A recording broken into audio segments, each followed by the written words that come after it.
esta é a palavra que vos foi anunciada. Aleluia, aleluia, aleluia,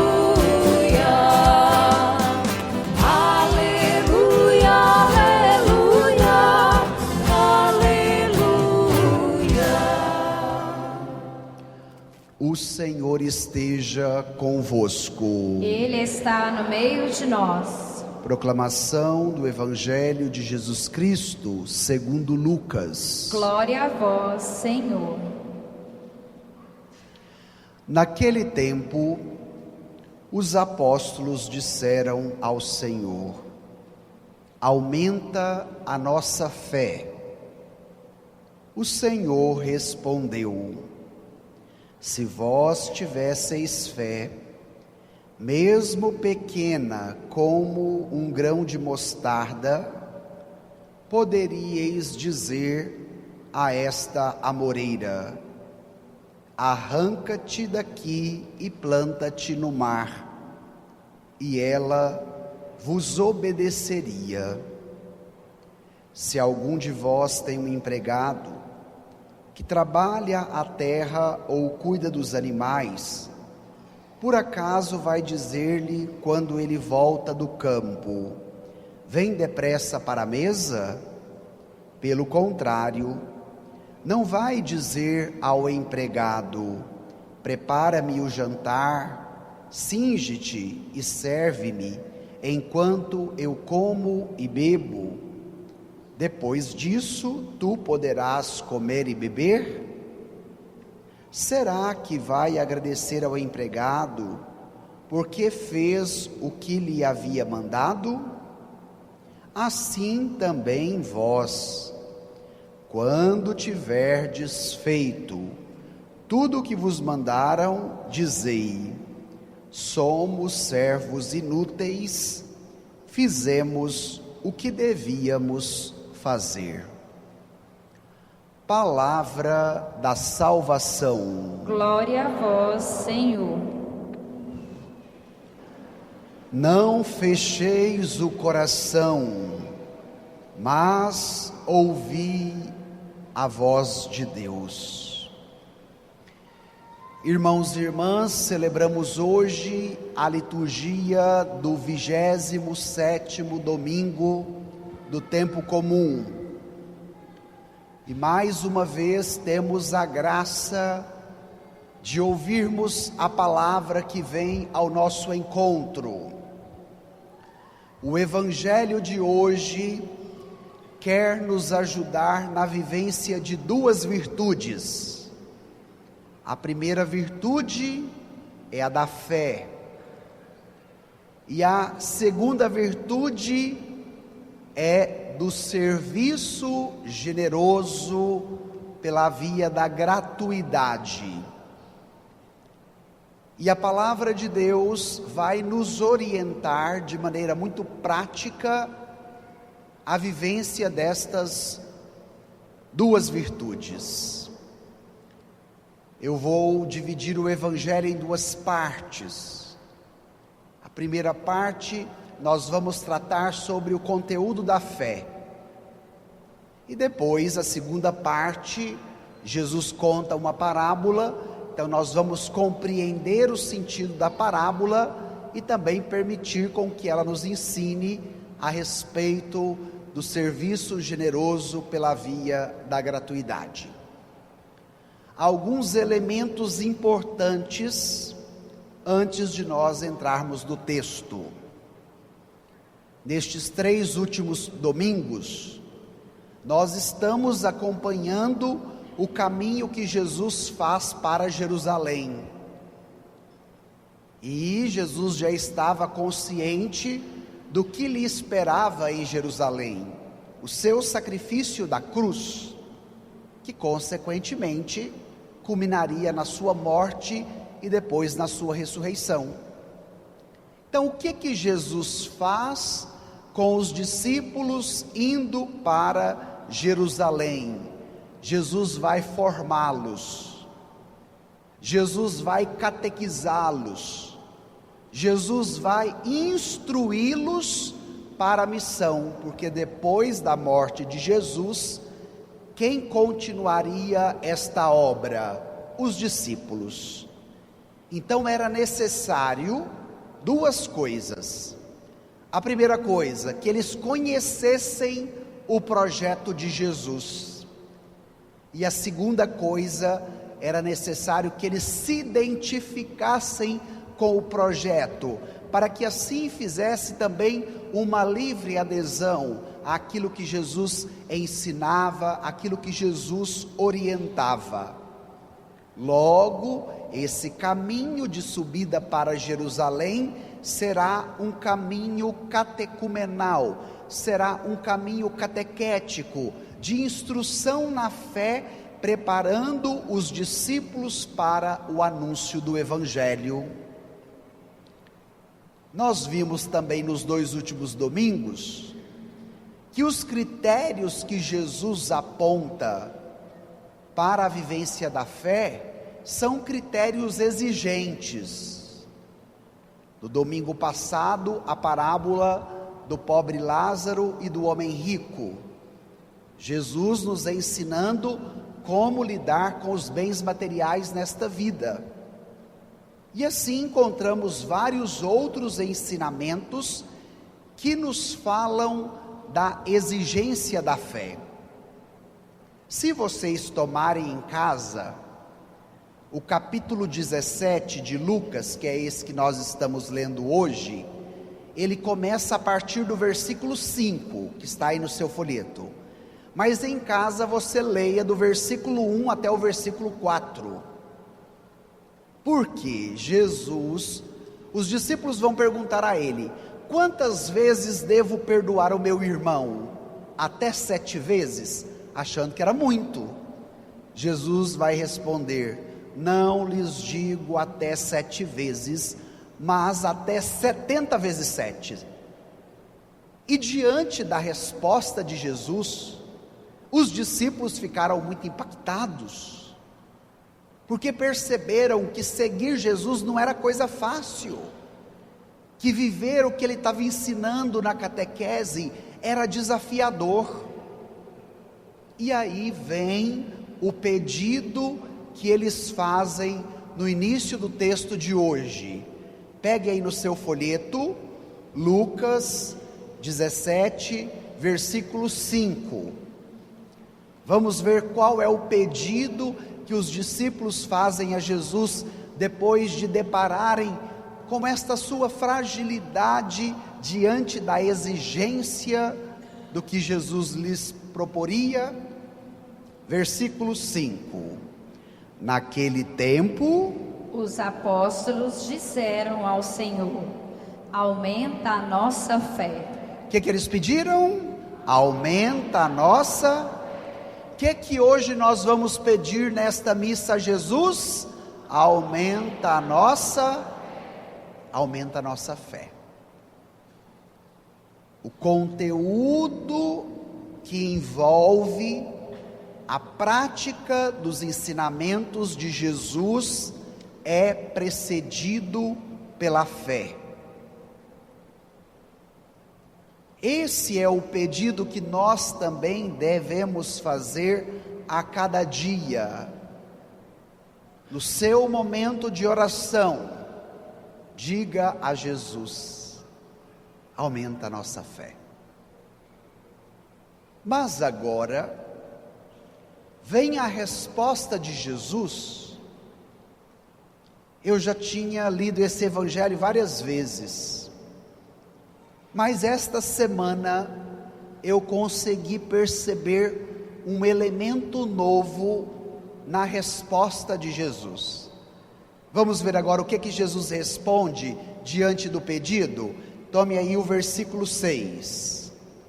O Senhor respondeu: se vós tivesseis fé, mesmo pequena como um grão de mostarda, poderíeis dizer a esta amaroeira: arranca-te daqui e planta-te no mar, e ela vos obedeceria. Paremos aqui. Jesus não responde a pergunta de modo direto,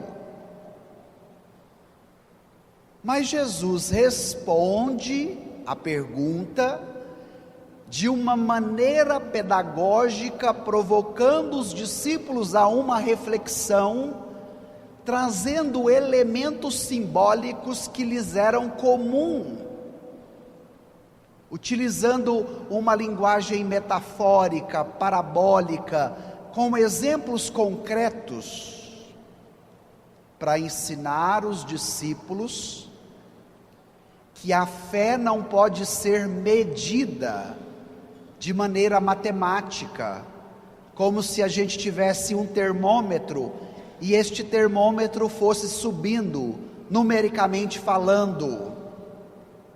Mas a fé em si tem o poder de realizar o que está nos dizendo a palavra. E aí vem o modo pedagógico de Jesus responder. A resposta de Jesus me chamou muito a atenção, porque Jesus não foi objetivo direto para responder a pergunta, mas Jesus foi pedagógico, trazendo elementos simbólicos, tomando com eles uma semente de mostarda. Eu não sei se vocês já viram uma semente de mostarda, mas ela é tão pequena, que se você for ruim das vistas e não tiver com o óculos, você não consegue ver a semente, o tanto que ela é pequena. E aí Jesus vai dizer: se a sua fé for do tamanho de um grão de mostarda, de uma semente de mostarda, você vai dizer para esta moreira, que é uma árvore grande, frondosa, com muitos galhos: lança-te daqui ao mar, e ela vos obedeceria. Qual vai ser o nosso exercício diante desta resposta de Jesus? Compreender o que é a fé. Pode ser que nós falemos muito sobre a fé, que esta seja uma palavra muito conhecida entre nós, mas nem sempre a compreendemos no seu sentido original.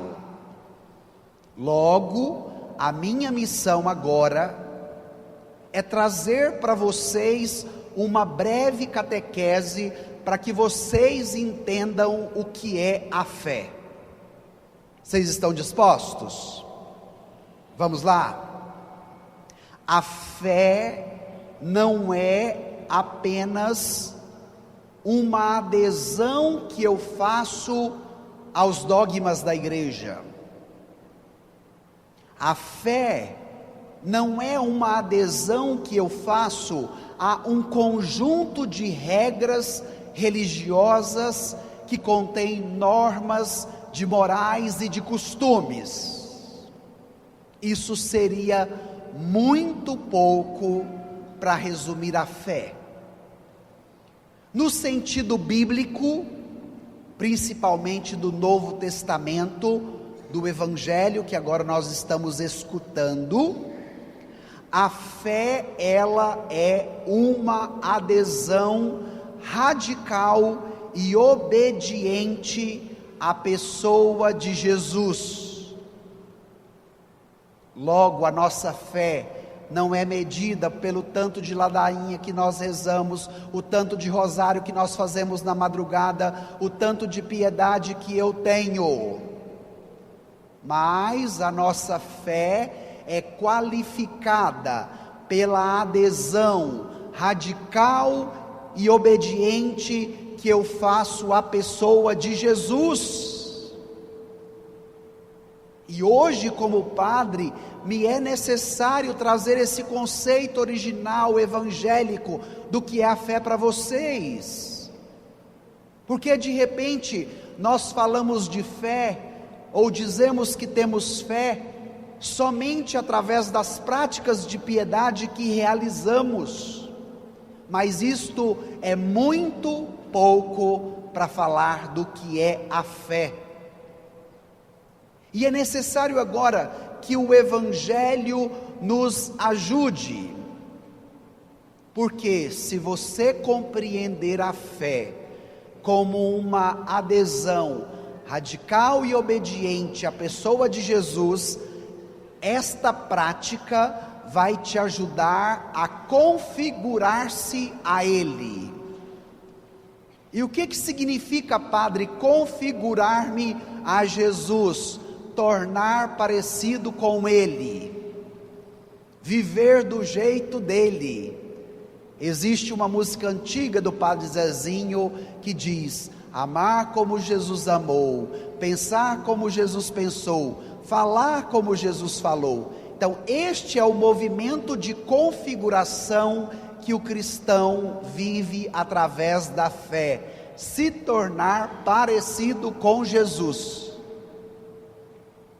E agora vem a pergunta: a sua prática de fé tem te feito parecido com Jesus?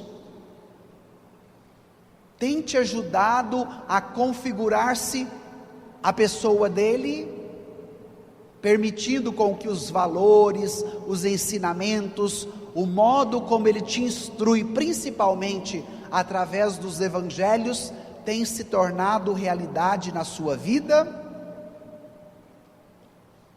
Como Jesus vai no evangelho de hoje ensinar os discípulos a prática da fé, que não é acumulada, como se nós tivéssemos um termômetro numérico que vai subindo, mas para dizer que a fé, por mais pequena que ela seja, se ela é vivida na sua originalidade, ela tem muito poder.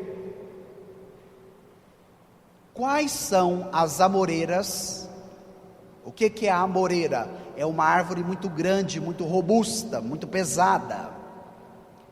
E durante esta semana, olhando para este exemplo simbólico de Jesus, eu fiquei me perguntando: quais são as amoreiras pesadas, difíceis, que eu também enfrento na minha vida e que a minha fé precisa remover? E agora te lanço essa pergunta: quais são as amoreiras que de repente simbolizam os grandes desafios da vida, que de repente você também enfrenta, e cada qual sabe qual é o seu, que a sua fé precisa te ajudar a transportar? Qual é a nossa dificuldade? Nós queremos ficar pendurados nas nossas amoreiras. Às vezes a gente não quer, pelo dom da fé, lançar a amoreira ao mar, mas nós queremos ficar pendurado nelas, na melancolia, no vitimismo, na tristezas, nas mensaginhas subliminares. Meu irmão, faça uma experiência genuína da sua fé, nesse sentido de adesão, de obediência a Jesus, permitindo-se configurar a Ele, para que a sua fé lance ao mar as suas amoreiras. Conseguem perceber a força do Evangelho? Não queira ficar pendurado na sua amoreira, por maior que ela seja, por mais difícil que ela seja, por mais dolorosa que ela seja, mas se permita, pela via da fé, por mais pequena que ela seja, como um grão de mostarda, fazer este movimento de transferência. E isso me tocou muito no evangelho desse domingo. Era um evangelho que eu já tinha lido várias vezes, mas ele me trouxe uma palavra nova que me abriu os horizontes sobre o que é a fé. E nos é necessário, diante de um tempo que tem te convencido que fé significa apenas você reproduzir costumes morais religiosos, que fé significa apenas práticas piedosas exigentes, E de repente os católicos se agarram a estas práticas, mas de repente se privam de viver a fé na sua originalidade. E Jesus agora quer convidar os discípulos a confiar plenamente nele. Sabe qual é a dificuldade que nós temos de viver a originalidade da fé? Confiarmos em Jesus. Porque nós já não queremos mais uma fé na qual a vontade dele se concretiza na minha vida, mas a gente quer uma prática de fé que ele obedeça o que eu estou mandando. Então eu fiz a quaresma de São Miguel para alcançar esta graça. Eu fiz uma promessa e se eu alcançar, eu vou a pé à Trindade. E assim nós poderíamos citar vários exemplos da fé de barganha, da fé que está motivada por uma troca, por um interesse, por aquilo que Deus tem que fazer para mim, e em troca eu pago ele, eu vou a pé, eu faço isso, eu faço aquilo. Minha gente, o evangelho de hoje não é fácil de ser pregado. Por quê? Porque ele toca a raiz de um problema muito delicado do nosso tempo, de uma teologia da prosperidade, de uma fé que alimenta nas pessoas só o interesse de uma barganha com Deus em troca dos seus desejos e objetivos. E sabe o que isso está gerando em nós? A ausência de uma fé que é pautada pela gratuidade, pela generosidade. Porque se o que me alimenta espiritualmente falando é sempre na via do interesse, do que eu tenho que fazer, ou do que Deus tem que fazer para mim, nós vamos perdendo a capacidade de uma fé generosa, gratuita, que se desdobra sem esperar nada em troca. E aí vem a segunda parte do texto. Jesus, alertando os seus discípulos desta realidade, vai lhes contar uma parábola de um senhor que tinha os seus servos. Então, quando o servo chega, ele não tem que correr e ir lá para comer, mas primeiro vai preparar o jantar, cingir, servir, e depois disso é que ele come. Será que isso vai agradecer será que vai agradecer ao empregado porque fez o que lhe havia mandado?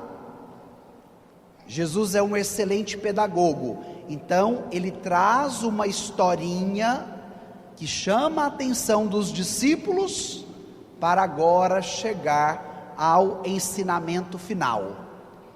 Vamos ao final do texto? Tome aí o versículo 10. Vamos ler juntos? Leia com bastante atenção esse versículo. Assim também vós, quando tiverdes feito tudo o que vos mandaram, dizei: somos servos inúteis, fizemos o que devíamos fazer. Jesus não queria que os seus discípulos corressem o mesmo risco dos fariseus. Sabe por quê? Porque na época de Jesus, os fariseus tinham uma soberba religiosa. Porque eles imaginavam, se eles cumprem a lei na integridade, ou seja, se eles são fiéis ao cumprimento de todas as leis, eles vão alcançar a salvação. Logo, como que a salvação era entendida pelos fariseus? Conquista de um mérito pessoal diante da exigência do que eu vivo. Então, a salvação para eles era considerada um mérito porque eu era um bom praticante das leis de Moisés. E agora Jesus apresenta a novidade. A verdadeira fé não é aquela conquistada pelo mérito, apenas pelo esforço humano, mas a verdadeira fé é dom gratuito e generoso de Deus, derramado sobre nós com abundância. O Papa Bento XVI, meditando esse evangelho, vai escrever: por que nós somos servos inúteis e fizemos o que devíamos fazer? Porque o que Deus já fez por nós é tão grande, é tão completo, é tão maravilhoso, que nós nunca teríamos condições de retribuirmos à altura do que Ele já fez. Então a fé não pode ser status, a fé não pode ser apenas uma prática rotulada, moralmente falando, por adereços religiosos, por vestes religiosas, na qual eu me sinto melhor do que o outro que não tem, que não usa. Não, minha gente, isso é muito pouco para ser fé. A fé pede de nós um alargamento do coração, da visão, dos afetos, dos sentidos. E para que nós entendamos isso, é preciso contemplarmos a cruz.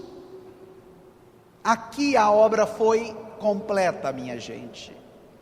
O que Ele fez por amor a nós, nós não teríamos condições de retribuirmos à altura do que Ele fez, de pagarmos por que Ele fez. Mas o que Ele fez foi tão nobre, tão caro, tão importante, tão completo, que só poderia acontecer pela via da generosidade e da gratuidade. É assim o sacrifício de Jesus na cruz, gratuito e generoso, sem esperar nada em troca.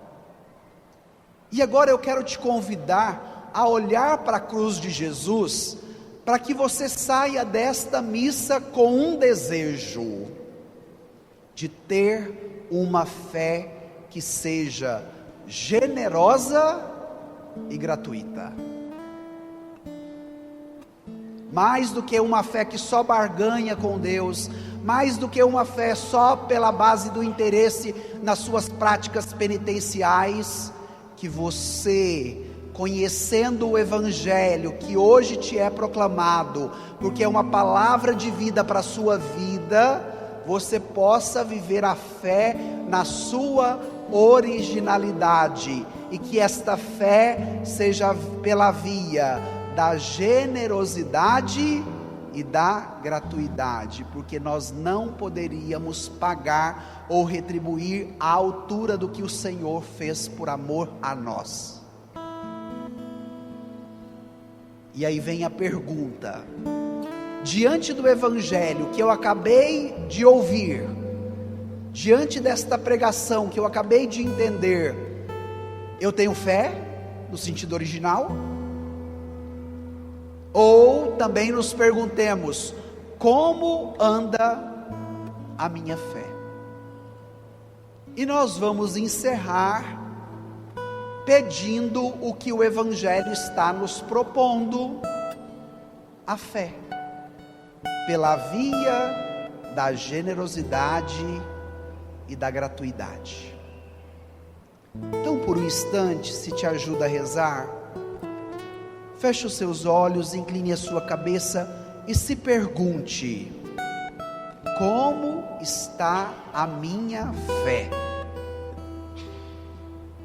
Se pergunte: o que eu entendo como fé? E vai pedindo a Jesus: me ajude a entender a fé na originalidade da tua palavra que me hoje é anunciada. Me ajuda a uma adesão obediente, plena à tua pessoa, Jesus, para que eu possa também me configurar a ti.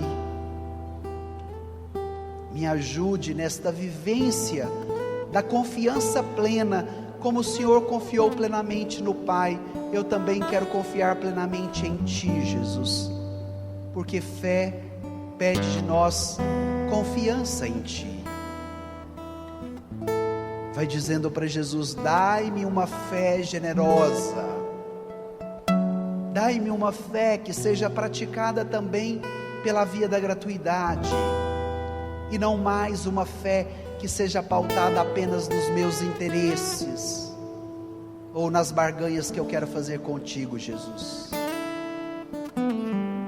O justo viverá pela fé, o justo viverá pela fé, o justo viverá pela fé.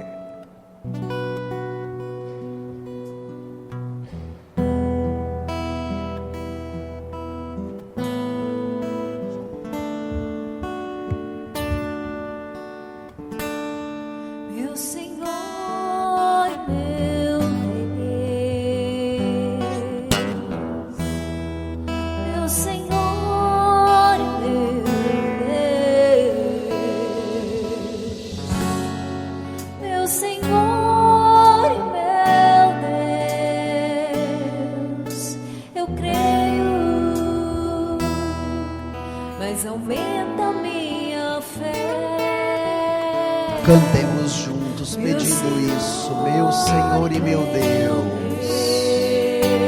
meu Senhor e meu Deus, meu Senhor e meu Deus, meu Senhor e meu Deus. Eu creio, mas aumenta a minha fé.